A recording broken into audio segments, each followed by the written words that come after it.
শীতের আমেজ চলে গিয়ে এখন বেশ গরম পড়তে শুরু করলেও আমার এখানে কিন্তু বাজারে এখনও বেশ টাটকা ফ্রেশ ফুলকপি পাওয়া যাচ্ছে। তাই সেদিন বাজারে গিয়ে একটা ফুলকপি নিয়ে চলে এলাম। এটাকে একদম অনুষ্ঠান বাড়ির মতো বানিয়ে দেখাবো। তো চলো তাহলে শুরু করা যাক আজকে আমাদের রেসিপি ফুলকপির রোস্ট বা ফুলকপির কোরমা।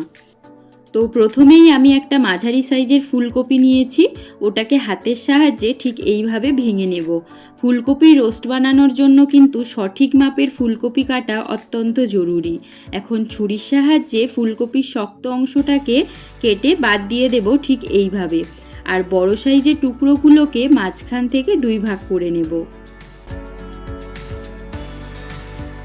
তো সমস্ত ফুলকপিগুলোকে কাটার পর একটা বোলের মধ্যে নিয়ে 4 থেকে 5 মিনিট মতো জলের মধ্যে দিয়ে রেখে দিচ্ছি।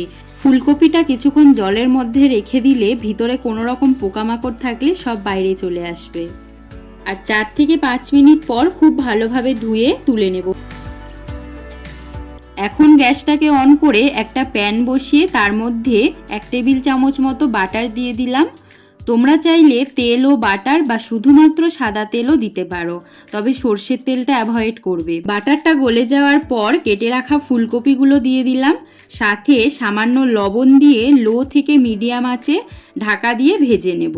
তবে কোনোভাবে ফুলকপিগুলোকে কিন্তু ওভারকুক করা যাবে না।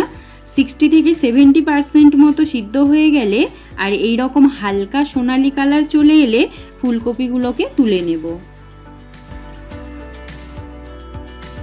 এখন গ্রেভি বানানোর জন্য 3টে পেঁয়াজ নিয়ে নিয়েছি, ওটাকে আমাদের রাফলি চপ করে নিতে হবে।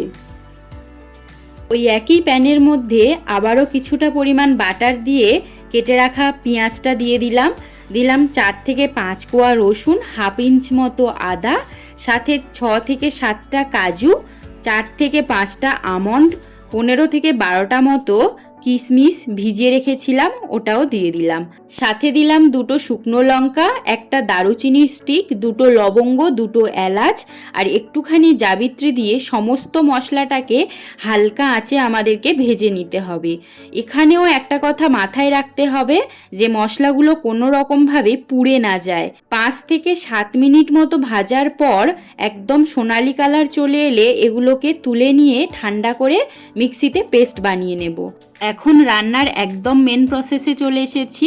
আবারও প্যানে বেশ খানিকটা মানে 1 টেবিল চামচেরও একটু বেশি বাটার দিয়ে দিলাম। এখানে তোমরা চাইলে সাদা তেলও দিতে পারো। বাটারটা মেল্ট হয়ে যাওয়ার পর দিয়ে দিলাম 1 চা চামচ মতো শাহি জিরা। তোমাদের কাছে শাহি জিরা না থাকলে নর্মাল গোটা জিরাও দিয়ে দেবে। আর সাথে দিলাম একটা গোটা শুকনো লঙ্কা, 2টো চেরা কাঁচা লঙ্কা। এটাকে কয়েক সেকেন্ড ভাজার পর একটা সুন্দর গন্ধ ছাড়লে আগে থেকে বানিয়ে রাখা পেস্টটা দিয়ে ভালোভাবে মিশিয়ে নিতে হবে। এই মশলাটাকে আমরা ঢাকা দিয়ে ভেজে নেব, তবে মশলাটা যাতে কোনো রকমভাবে পুড়ে না যায় সেদিকেও লক্ষ্য রাখতে হবে। এখন এর মধ্যে দিয়ে দিচ্ছি স্বাদ মতো লবণ, হাফ চা চামচ কাশ্মীরি লঙ্কার গুঁড়ো আর সব কিছু ব্যালেন্সের জন্য সামান্য চিনিও দিয়ে দিলাম। মশলাগুলোকে একটু মিশিয়ে নিয়ে 3 টেবিল চামচ মতো টক দই দিয়ে দিচ্ছি। আর টক দই দেওয়ার পর গ্যাসের ফ্লেমটাকে অতি অবশ্যই লোতে রাখতে হবে, না হলে টক দই ফেটে যাওয়ার সম্ভাবনা থাকবে। এখন মশলার মিক্সিটা ধুয়ে অল্প একটু জল দিয়ে দিলাম।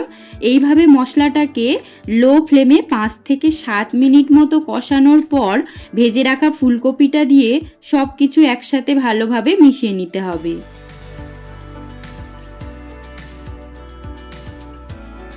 এখন 300 ml মতো গরুর দুধ দিয়ে দিচ্ছি, তবে তোমরা এখানে জলও দিতে পারো বা কিছুটা দুধ আর কিছুটা জলও দেওয়া যেতে পারে।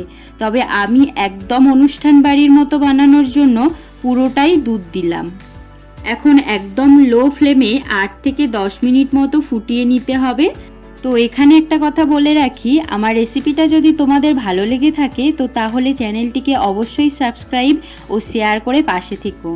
এখন সবশেষে অল্প একটু কাসুরি মেথি ক্রাশ করে উপর থেকে দিয়ে শেষ করলাম আজকে আমাদের রেসিপি ফুলকপির রোস্ট বা ফুলকপির কোরমা। এখন উপর থেকে একটু সাদা তেল ছড়িয়ে গরম গরম সার্ভ করে দিচ্ছি। তো আজকে আমাদের এই রেসিপি তোমাদের কেমন লাগলো অবশ্যই জানিও। ভালো লাগলে একটা লাইক ও শেয়ার করে দিও। ফিরে আসছি আবার নতুন কোনো রেসিপির সাথে। ততক্ষণ পর্যন্ত সবাই ভালো থেকো, সুস্থ থেকো।